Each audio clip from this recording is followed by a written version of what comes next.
Romanos capítulo 7, versículo 2. Desde el 1 vamos a leer. Romanos 7, 1. Romanos capítulo 7, versículo 1.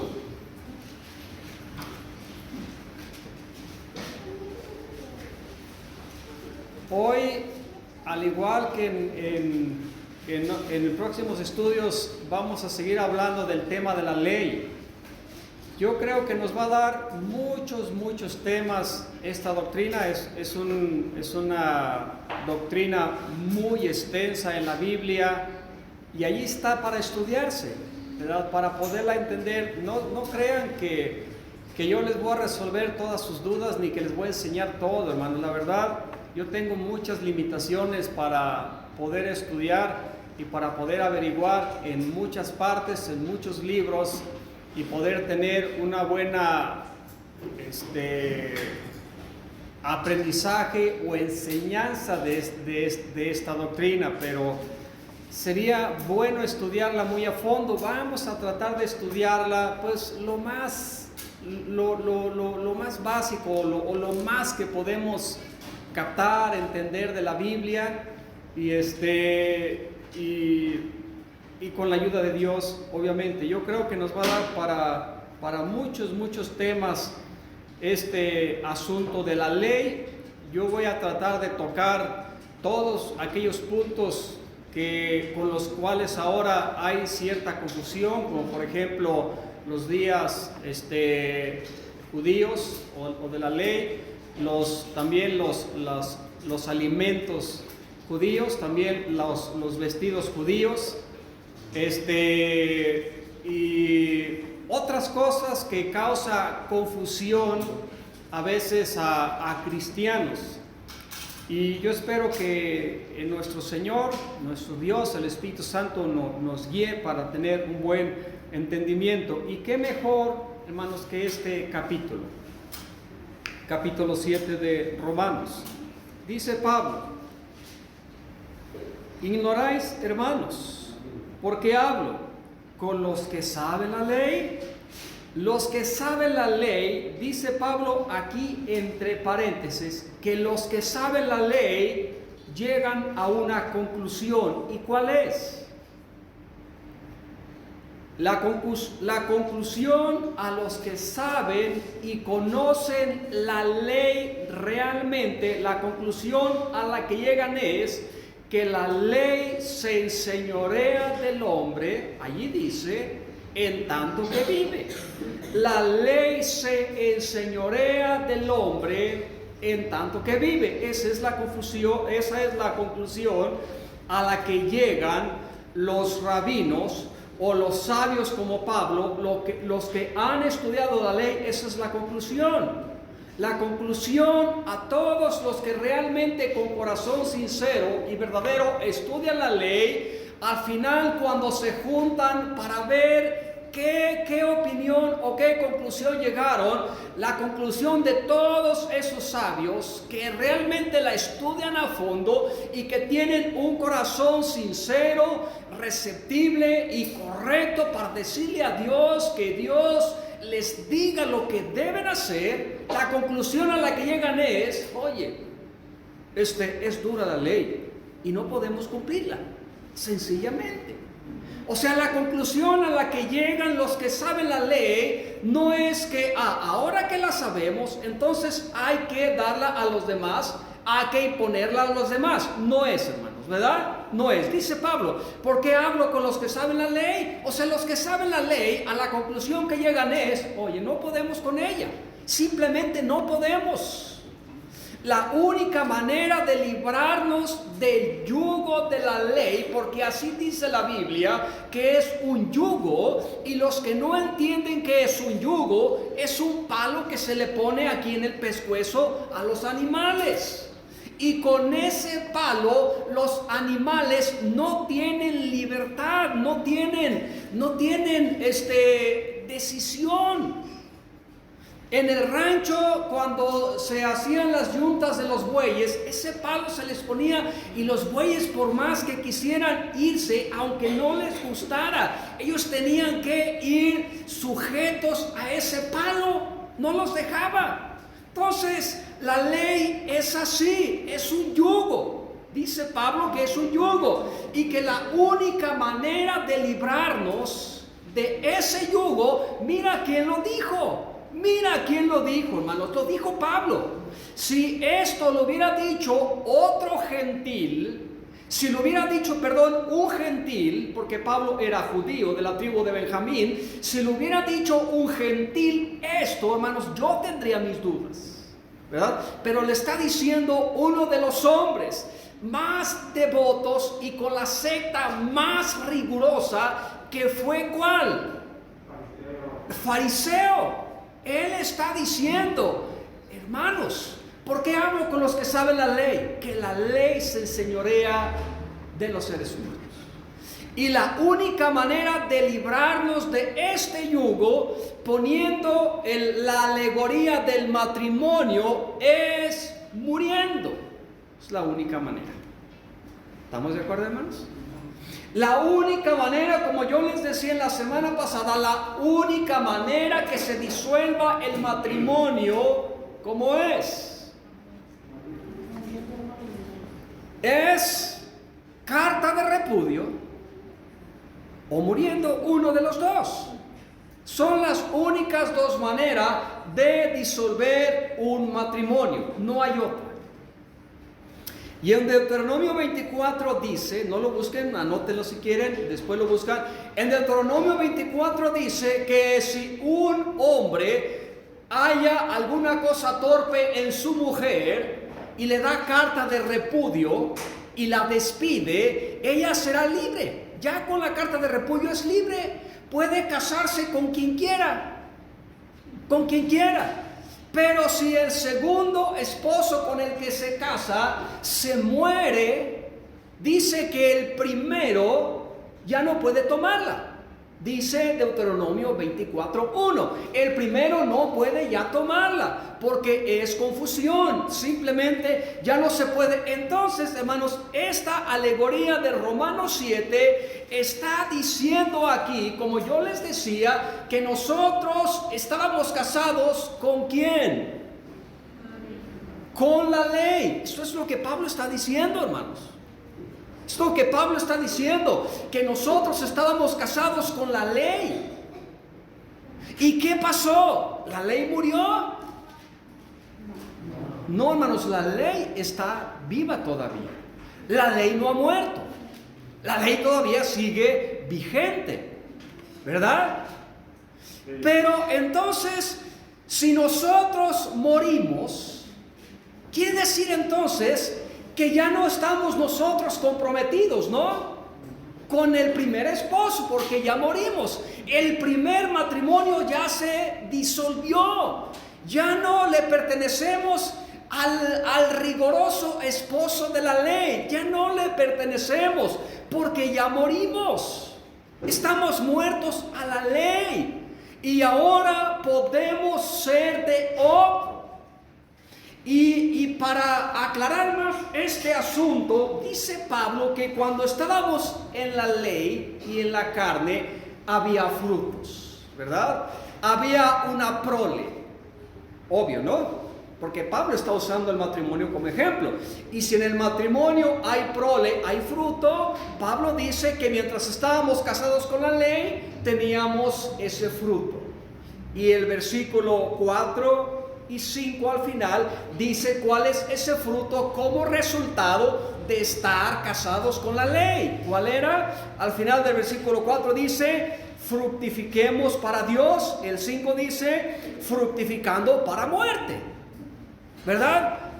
Hay una prole, hermanos. Hay hijos, ¿no? Yo me casé y tengo una prole, tengo 2 hijos, producto de esta unión con mi esposa. Mientras estábamos bajo la ley, como casados con la ley, había prole, había fruto. ¿Y qué dice aquí? Fructificando, ¿para qué? Versículo 5, para muerte. Ese es el fruto de estar casados con la ley, fructificando para muerte. Hebreos 9:14, obras de la carne. Y el versículo 4 dice que casados con otro, casados con Cristo, dice, para que fructifiquemos para Dios. ¿Sí ven la diferencia, hermanos? Entonces, dice el versículo 2, porque la mujer que está sujeta al marido, mientras el marido vive, está obligada a la ley. Está obligada, aunque no le guste. Entonces, hermanos, es una ley obligatoria.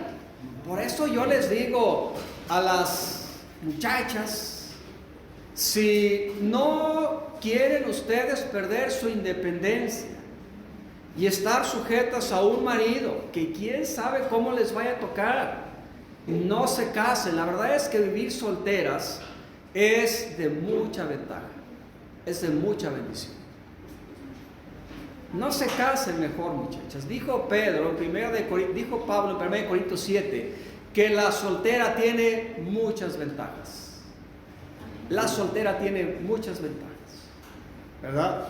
Pero la casada tiene que dividir su vida y su tiempo. Y la casada se tiene que sujetar al marido, y a veces hay maridos difíciles, hermanos. Entonces, no se casen. Mejor no se casen. ¿Por qué? Dice que mientras viven están obligadas a la ley del marido. No pueden ir y venir. No pueden hacer lo que quieran. Perdieron, o sea, realmente esto es cierto, hermanos. Bíblicamente es cierto. Perdieron las mujeres su independencia. No pueden ir y venir, no pueden ir con sus amigas ya, no pueden hacer decisiones propias, al menos que el marido les dé libertad. Es más, tan sujetas deben estar las mujeres al esposo, bajo la ley del esposo, que si la mujer quiere ayunar y el esposo no está de acuerdo, simplemente el esposo puede romper los votos. Así de fácil. ¿Sí sabían eso? O sea, el esposo puede romper los votos de una mujer, porque así es de importante la ley del marido. Entonces, no se casen si no quieren estar bajo la ley. Y dice aquí que los cristianos, dijo Pablo, que estábamos casados con la ley y estábamos obligados a la ley. Estábamos obligados, hermanos, a ella. Y no podíamos librarnos de ella. La única puerta era morir, ¿verdad? Era morir. Dice la Biblia, Romanos 7, 5 y 6.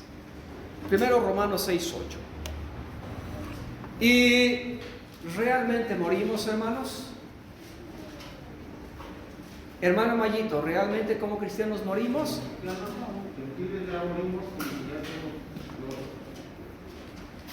Mira, hermanos,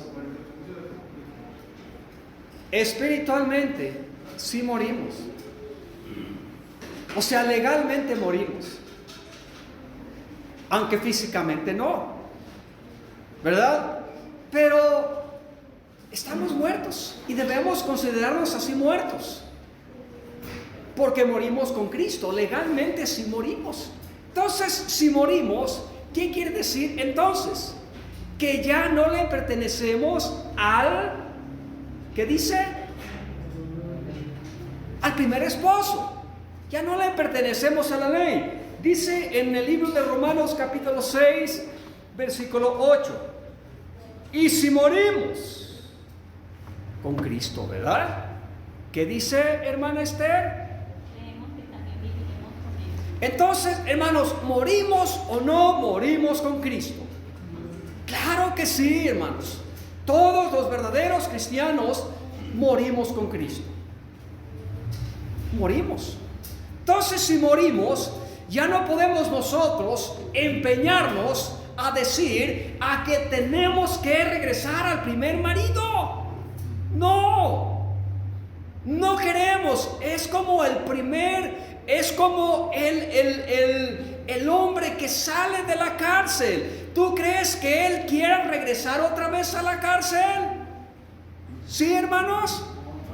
¿Tú crees que el hombre que ahora está libre de la cárcel y que después de muchos años quedó libre y vio la libertad, ¿tú crees que ahora él quiera otra vez regresar a la cárcel? Claro que no. Y la Biblia dice que nosotros, Dios nos encerró a todos en incredulidad. Estábamos encerrados, pero la gracia nos abrió la puerta. ¿Quieres tú regresar otra vez a la cárcel? No. ¿Quieres regresar a la cárcel? Regresar a la ley es regresar a la cárcel. Así es. ¿Estamos de acuerdo, hermanos? Sí, amén. Es lo que dice la Biblia. Regresar a la ley es regresar, querer regresar a esclavitud, regresar a la cárcel, de donde Cristo ya nos libertó. Entonces sí estábamos guardados bajo la ley, porque Él nos encerró a todos en incredulidad. Pero dice, ¿hasta cuándo? ¿Hasta cuándo permanecimos encerrados?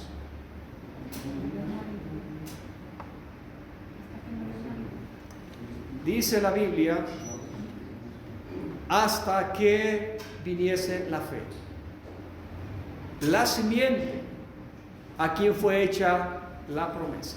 Ya lo vimos la semana pasada, ¿se acuerdan? ¿Quién es la simiente de Cristo? ¿Saben quién es la simiente de Cristo, si recuerdan?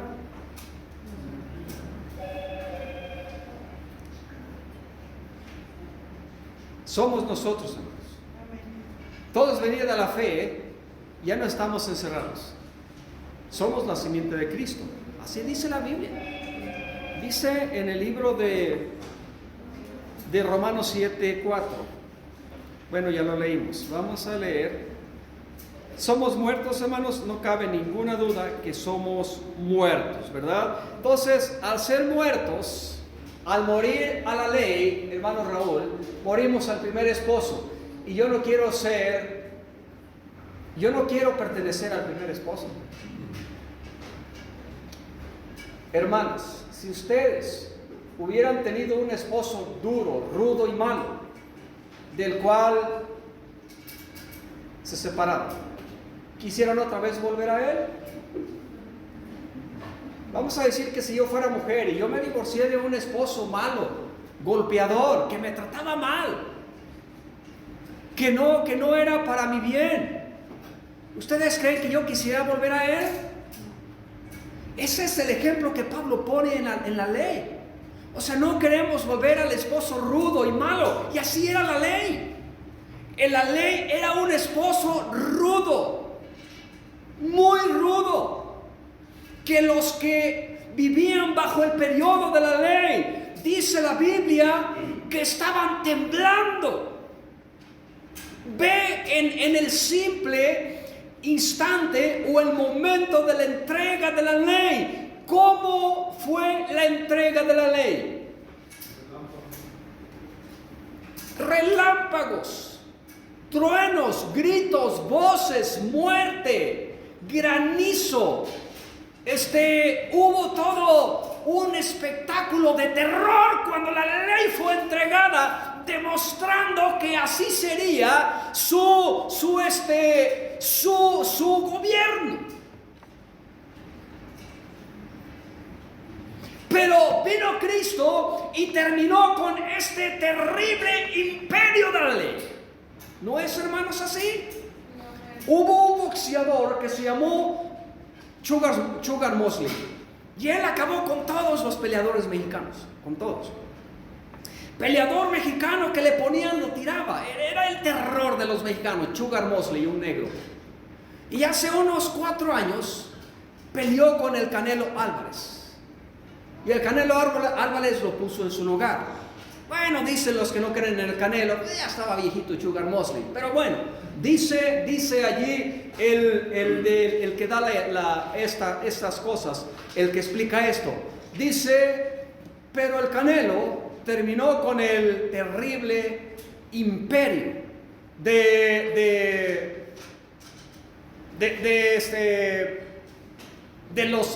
los mexicanos, pues. Terminó con el imperio de derrotar a los mexicanos. Hermanos, Cristo acabó con el terrible imperio de la ley. Él lo acabó. Sí. ¿No dice la Biblia Gloria a que Dios. el fin de la ley, ¿quién es? Es Cristo. Sí, O amén. sea, Cristo acabó con el terrible imperio de la ley. Entonces, hermanos, yo no quiero volverme a mi primer esposo. Además también porque según Deuteronomio 24 es confusión. Volverse al primer esposo es confusión una vez divorciados de él. Entonces nosotros fuimos divorciados de la ley, entonces ya no podemos volvernos al primer esposo porque es confusión. Dice entonces, hermanos, que ahora somos de un segundo esposo. ¿Quién es el esposo de nosotros con el cual ahora estamos felices y contentos viviendo en la luna de miel con este gran esposo? Cristo. ¿Y no nos va mejor con este? Sí. ¿No, hermanos? Amén. ¿No nos va mejor con este esposo? Sí. Claro, hermanos. Claro, ahora podemos ser de otro, dice la Biblia. No cabe entonces ninguna duda, hermanos. Dice aquí.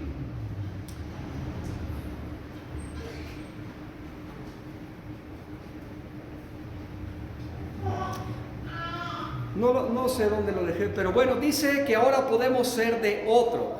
Entonces no cabe duda, hermanos, que ahora Cristo es el esposo. ¿Y quién es la esposa? La iglesia. No hay ninguna duda, ¿verdad? Pero antes, hermana Ernestina, antes nosotros éramos esposos de alguna manera de alguien más, ¿verdad? Pero nos libramos de él. ¿De quién nos libramos? De la ley. Y ahora somos esposa de él, del mejor de los esposos. Dice Efesios 5, 27. Efesios 5, 27.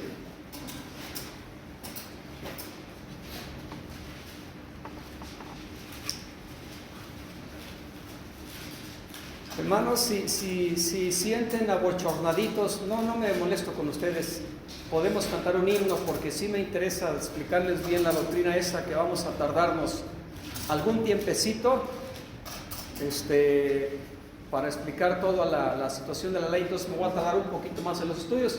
Si quieren podemos cantar un himno. No hay ningún problema, hermanos. Hoy estoy bien, estoy amable, hoy estoy humilde. Entonces aprovechenme porque de esto no se da todos los días. Entonces, hermanos, vamos a explicar también de paso quién es la esposa en el Nuevo Testamento y quién es la esposa en el Antiguo Testamento. A lo mejor dices tú, caray, ¿dos dioses y dos esposas? No, hermanos, ¿verdad? No podemos separar a Dios y a Cristo, ¿verdad? Aunque esto es un misterio, hermanos, todavía que nos cuesta mucho trabajo descifrar el misterio de la piedad. Nos cuesta mucho trabajo descifrar, ¿verdad? Nosotros oramos a Dios en el nombre de nuestro Señor Jesucristo y a veces hablamos como si fueran dos dioses, pero es uno solamente. Pero así nos está enseñado en la Biblia, ¿verdad? Pedimos a Dios en el nombre de nuestro Señor Jesucristo. Y uno dice, bueno, entonces, ¿cómo está esto? Ahorita vamos a allá. Efesios 5, 27, ¿qué dice?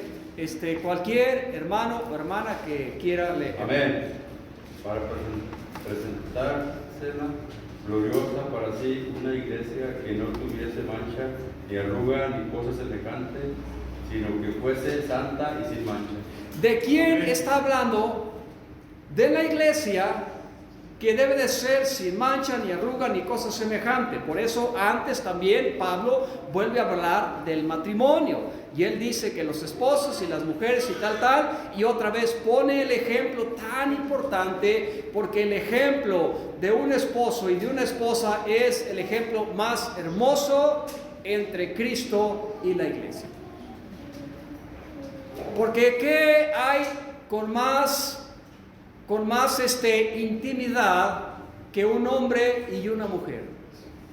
Y esta es la intimidad entre Cristo y la iglesia.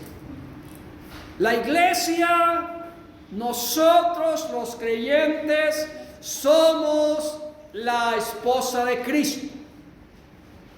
Y en este tiempo la iglesia de Cristo se compone de judíos y gentiles, pero mayormente de gentiles. No olvidemos eso. Dice Juan 3:29. Juan 3:29.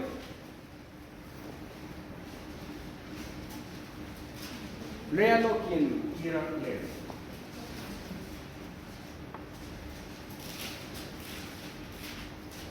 Dice, el que tiene la esposa es el esposo. El amigo del esposo que está en pie y le oye, le goza grandemente del amor del esposo. Así pues, este gozo es cumplido.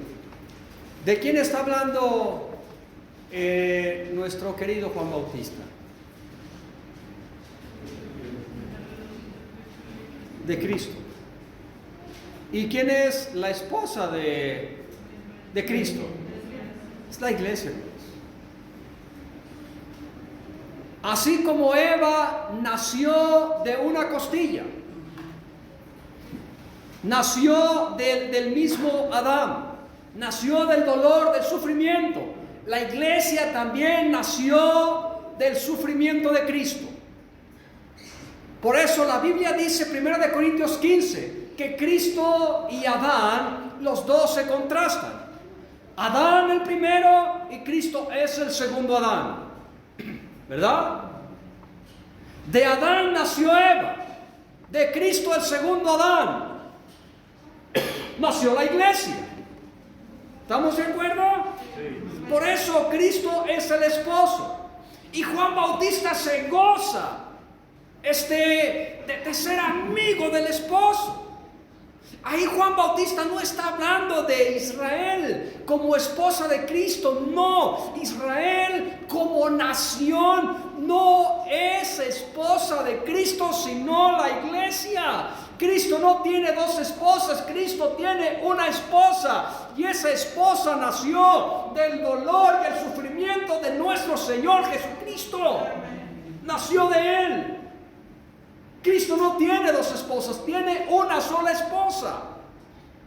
Y es la iglesia. Segunda de Corintios 11, 1 al 3.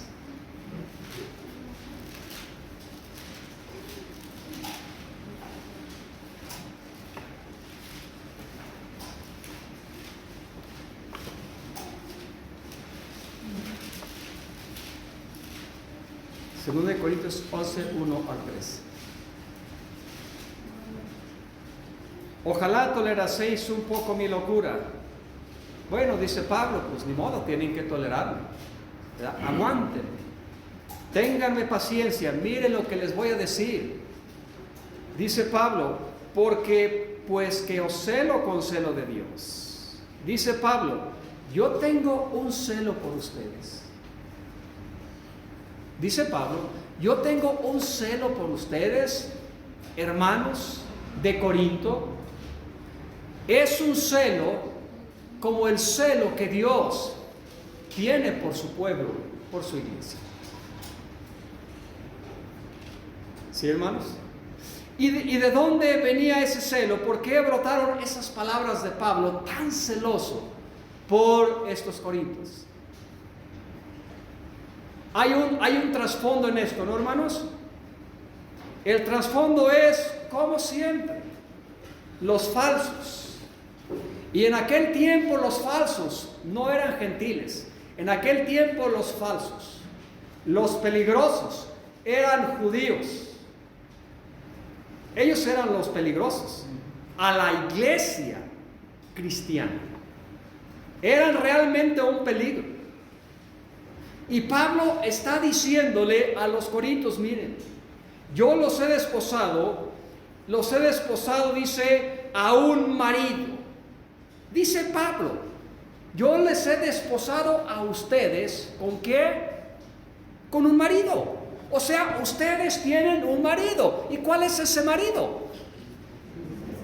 ¿Cuál es ese marido de la iglesia de Corinto? ¿Y es también de nosotros? También de nosotros. Y dice Pablo, pero yo tengo miedo, el versículo 3, yo tengo miedo. ¿Y cuál era su miedo de Pablo? Yo tengo miedo que como esposa, ustedes, como esposa, porque da la casualidad que las mujeres son a veces tontas, y pone el ejemplo de Eva, dice Pablo, yo tengo miedo que así como Eva fue engañada por la serpiente, así igualmente ustedes como esposa de Cristo sean también engañados. Porque las mujeres son fácilmente engañadas. ¿No dice Pablo en 2 de Timoteo 4:1 que hay unas mujercillas tontas, necias, que llegan los listos, los abusados, y las encuentran solas y se las llevan?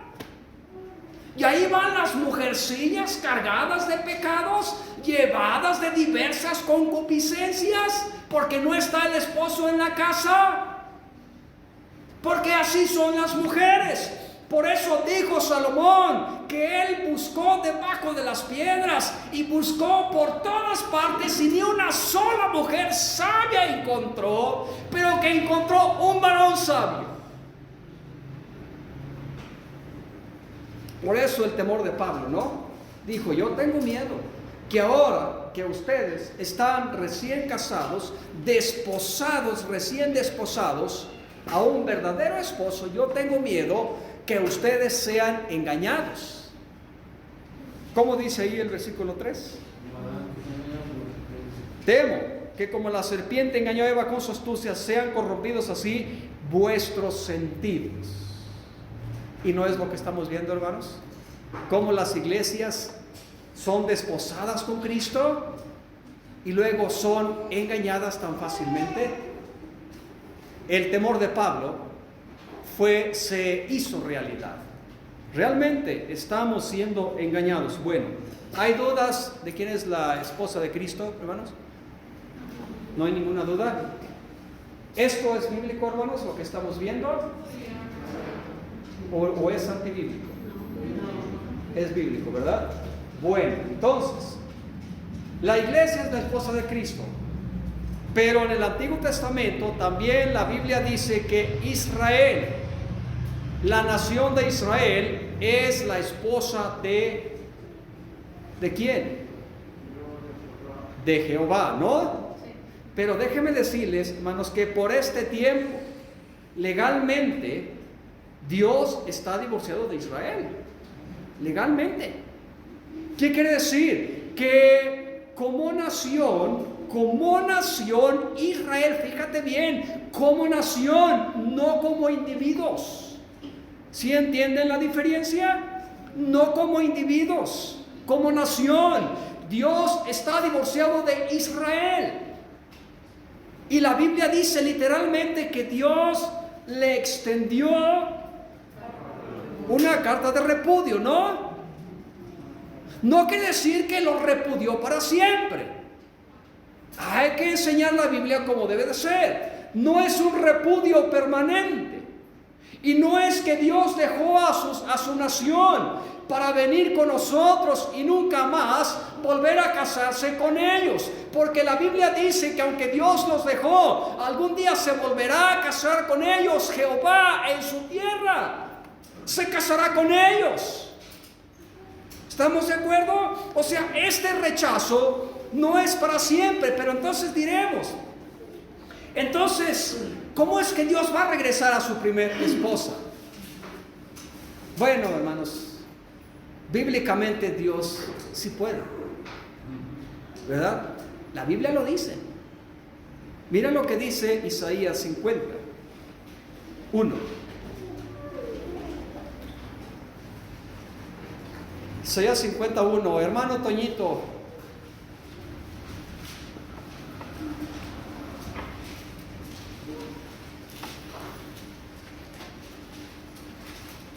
Así dijo Jehová, que es de la carta de repudio de vuestra madre, por la cual yo la repudié, o quiénes son mis acreedores, a quienes yo he vendido. He aquí, por vuestras maldades son vendidos, y por vuestras rebeliones fue repudiada vuestra madre. El Señor la repudió, hermanos. Sí. a Israel Dios la repudió por sus muchas rebeliones, por sus muchos pecados, porque ella adulteró con la piedra y con el leño. Y acuérdense que el adulterio es causa de divorcio. Dios legalmente la repudió. Pero bueno, vamos a leer también Jeremías 3:9. Jeremías 3:8. A ver, hermano Ramiro, lee Jeremías 3:8. Jeremías 3:8 dice que yo lo había visto, que por todas estas causas en las cuales fornicó la rebelde Israel, y yo la había despedido, y dándole la carta de su repudio. Hasta ahí nada más, está bien, hermano Ramiro. Dios le dio carta de repudio a Israel, hermanos. Quiere decir que Dios se divorció de ellos. Amén. Pero este divorcio no es permanente. Dios, Jehová, va a volverse a casar con Israel como nación. Sepan eso. Se va a volver a casar como nación. Ahorita por este tiempo, Dios dejó de trabajar con Israel. Escuchemos bien. Dios dejó de trabajar con Israel como nación, no como individuos. ¿Sí se entienden, hermanos? Sí. ¿Cuál es la diferencia?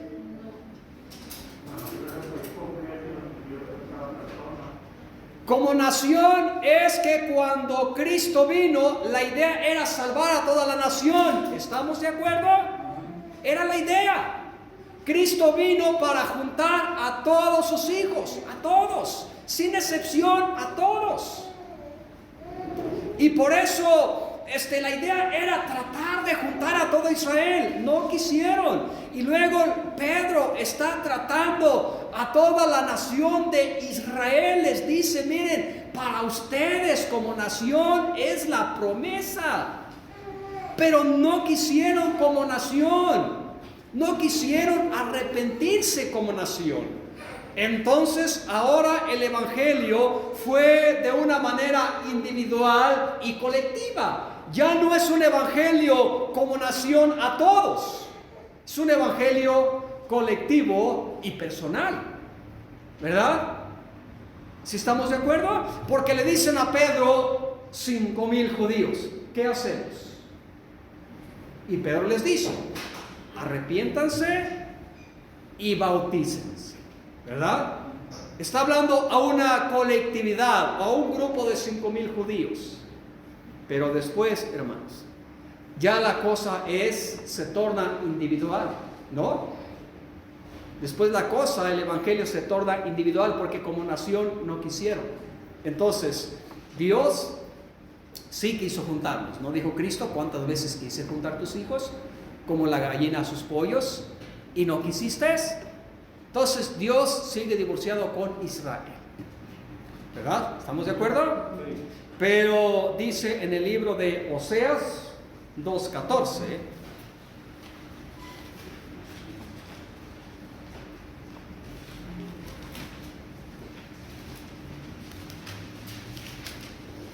el plan, Oseas 2:14, el plan con Israel por este tiempo como nación está detenido. Está detenido el plan para con Israel. Y ahorita lo vamos a ver. El plan para con Israel como nación está detenido. Aunque hay promesas futuras que miran hacia el tan ansiado reino mesiánico. Yo soy mesiánico. ¿Qué es mesiánico? Yo creo en el reino mesiánico. En el reino de 1000 años. Yo lo creo. ¿Verdad? Ya ustedes, si lo creen o no lo creen, ya es cosa de ustedes, si lo estudian y llegan a la conclusión de que lo creen o no lo creen, pero es una cosa de una doctrina abundante en las Escrituras. Es más, dice Isaías 9 y en otros tantos capítulos que en aquel día las cosas van a cambiar mucho durante ese reino. Fieras van a ser como animales domésticos en aquellos días. Pueden leer ustedes después Isaías los primeros capítulos, Isaías 66 y los profetas menores. Pero vean lo que dice aquí la Biblia en el libro de Oseas 2:14 al 20. Empero, he aquí yo la induciré y la llevaré al desierto y hablaré a su corazón. Quiere decir que Dios le va a hablar al corazón de su esposa divorciada, que Dios la va a volver a cortejar y que Dios nuevamente va a ir con ella. Y dice Dios, versículo 15, le daré sus viñas desde allí y el valle de Achor por puerta de esperanza. Allí cantará como en los tiempos de su juventud y como en el día de su subida de la tierra de Egipto. Y será que en aquel tiempo, dice Jehová, me llamará marido mío y nunca más me llamará Bali, puesto es Señor. Porque quitaré de su boca los nombres de los Baales y nunca más serán mentados por sus nombres. Y haré concierto en aquel tiempo con las bestias. Dios va a hacer un concierto no solamente con su pueblo, pero con las bestias del campo, con las aves del cielo, con las serpientes de la tierra, y quebraré el arco y espada y batalla de la tierra, y haré los dormir seguros. Y te desposaré una vez más, te desposaré conmigo para siempre. Desposarte conmigo en justicia, en juicio, en misericordia y miseraciones, y te desposaré conmigo en fe, y conocerás a Jehová. Esto, hermanos, esto tiene un cumplimiento futuro. Definitivamente tiene un cumplimiento futuro. Esto todavía no se ha llegado a concretar en nuestros días. Esto se pudo haber cumplido en los tiempos cuando Cristo vino. No se cumplió. Tiene miras al futuro, ¿verdad? Ahorita el curso o el tiempo de Israel como nación está suspendido. Por un pequeño momento te dejé, Dios dice, pero volveré a tomarte, volveré contigo, te llevaré al desierto, hablaré a tu corazón y nuevamente te voy a desposar conmigo. ¿Estamos de acuerdo? ¿Dónde va a estar la iglesia esposa del Cordero en ese tiempo?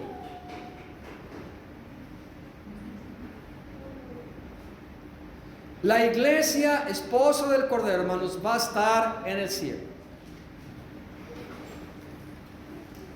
¿Estamos de acuerdo? ¿O no estamos de acuerdo? ¿Cuál es el destino de la iglesia? El cielo.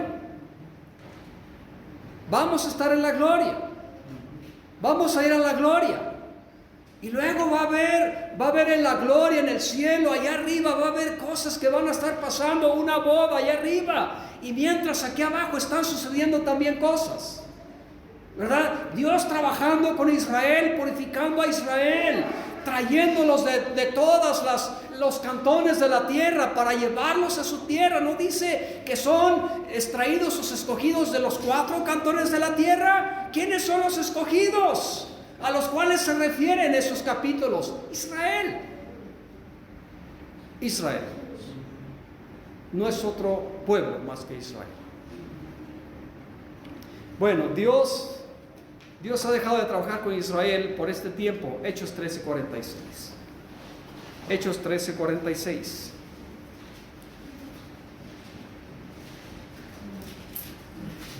¿Qué dice?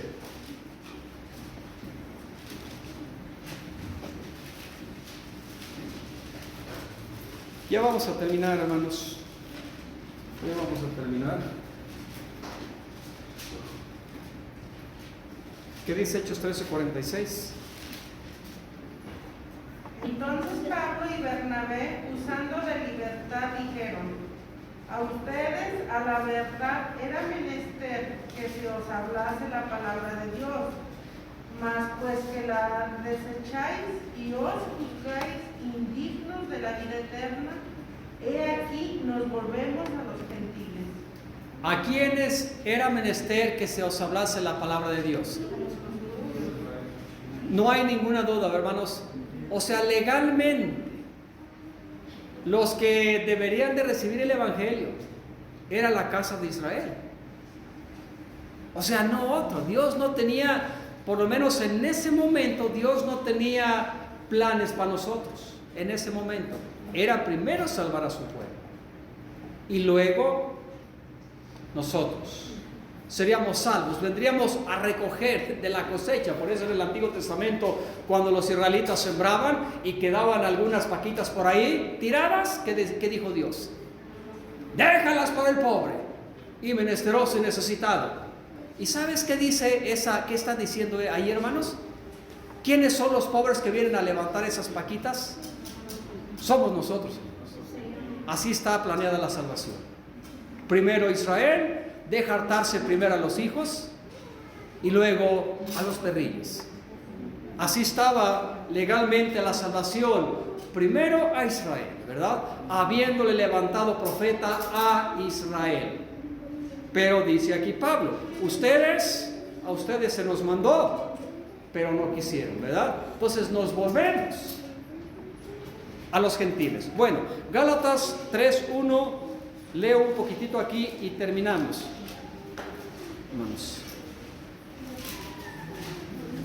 Vamos a terminar aquí con 2 versículos o 3 más. Bueno, entonces yo les pregunto, los Gálatas, estas iglesias de Galacia, ¿eran judíos o eran gentiles? Eran gentiles. Por eso es de que Pablo se molesta tanto con ellos, ¿no? ¿Cuál fue la molestia de Pablo? Gálatas 3:1. Dice Pablo: oh Gálatas insensatos, ¿quién os fascinó? ¿Qué estaban haciendo los Gálatas? Los Gálatas estaban fascinados con algo. Estaban fascinados, hermanos. Algo les llegó. Algo que Pablo no les enseñó. Algo que su pastor jamás les enseñó. ¿Por egoísta? ¿Por burro Pablo? No, hermanos, Pablo era un erudito de la ley. Era un hombre realmente impregnado de la ley. Y sin embargo, Pablo jamás les enseñó esto. Y dice Pablo que ahora los Gálatas están fascinados porque les trajeron algo en lo que ellos están tan fascinados, tan felices, tan contentos, diciendo: oh Pablo, ¿cómo es que jamás nos hablaste de esto? Y Pablo está sorprendido, agarrándose los cabellos y diciendo: ¿cómo es posible? Si yo no les enseñé esto, no es porque no lo sé, no es porque no importa, no es porque no lo sé, es simplemente, o no es porque se me pasó, es que no importa lo que está diciendo Pablo. Pero allí están los Gálatas fascinados con algo que les trajeron, hermanos, ¿verdad? Y no es lo que estamos haciendo hoy en día algunos cristianos. Escucha algunos por ahí de algunas iglesias, fascinados en los descubrimientos que están haciendo de la ley.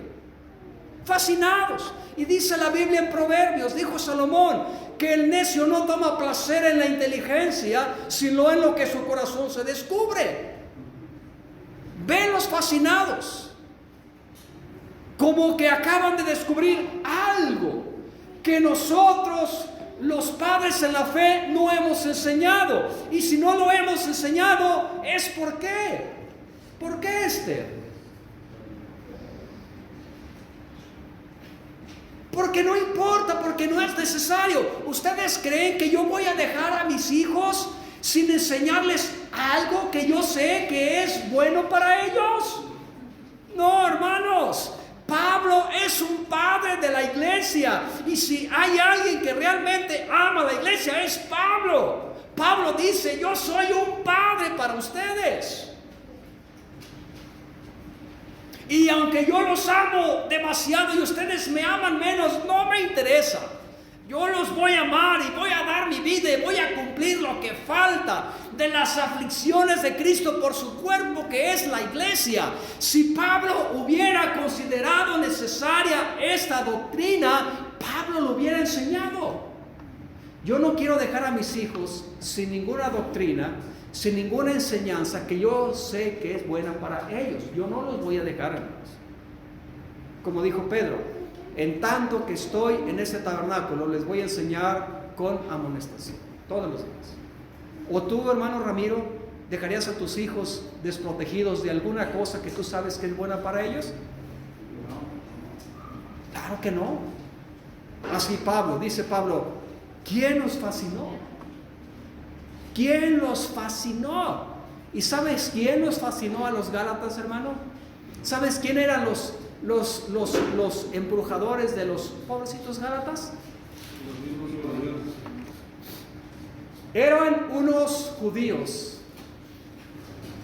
que andaban judaizando por las iglesias, ¿verdad? Que llegaron a la iglesia en Jerusalén, y lo vamos a leer la semana que entra, ¿verdad? Y llegaron con los filipenses, ya con el cuchillo listo. ¿Y sabes qué les estaban diciendo? No, hermano, tengo que circuncidarlo. Dice el Antiguo Testamento que tengo que circuncidarlo. Y Pablo en Filipenses 3:1 explota y dice, no, compadres, ¿qué les enseñé? ¿Te vas a circuncidar? ¿Que no entiendes que nosotros somos la circuncisión? Los que servimos en espíritu a Dios y nos gloriamos en Cristo, ¿no ves que ellos te quieren circuncidar para gloriarse en tu carne? No seas tonto, dijo Pablo.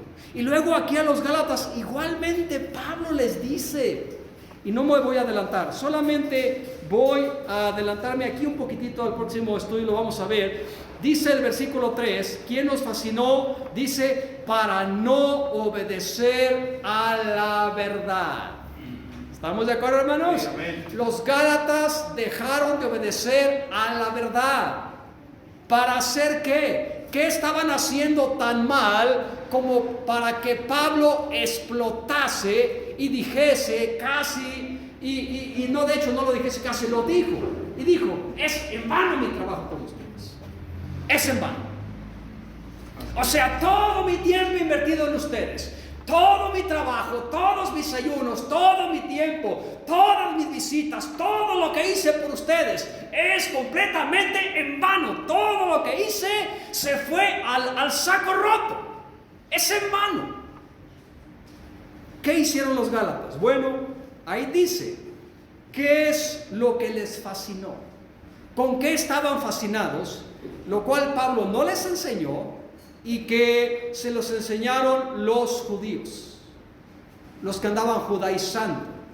Y les voy a adelantar un poquito, hermanos. Esos judíos que andaban judaizando eran fariseos también, estrictos, guardadores de la ley, la secta más rigurosa a la cual Pablo perteneció un tiempo. Eran los mismos. ¿Y tú crees que Pablo era un ignorante de todo eso? No era un ignorante, hermanos. Pablo sabía bien todo eso, porque él era fariseo también. Él sabía. Entonces, dice aquí, ve en lo que estaban fascinados los Gálatas, capítulo 4, versículo 8. Antes, en otro tiempo, no conociendo a Dios, servíais a los que por naturaleza no son dioses. Mas ahora, habiendo conocido a Dios, o más bien siendo conocidos de Dios, ¿cómo os volvéis de nuevo a los flacos y pobres rudimentos en los cuales queréis volver a servir? Guardáis los días, los meses, los tiempos y los años. Mira, hermanos, los Gálatas, escúcheme bien, esta apostasía de los Gálatas, cuando dice Pablo aquí que se están volviendo a los flacos y pobres rudimentos, Pablo no está diciendo que se están volviendo a su religión antigua, no se están volviendo a la idolatría, no, No se están volviendo a los ídolos que no ven. No. Pablo llama flacos y pobres rudimentos. ¿Qué específicamente?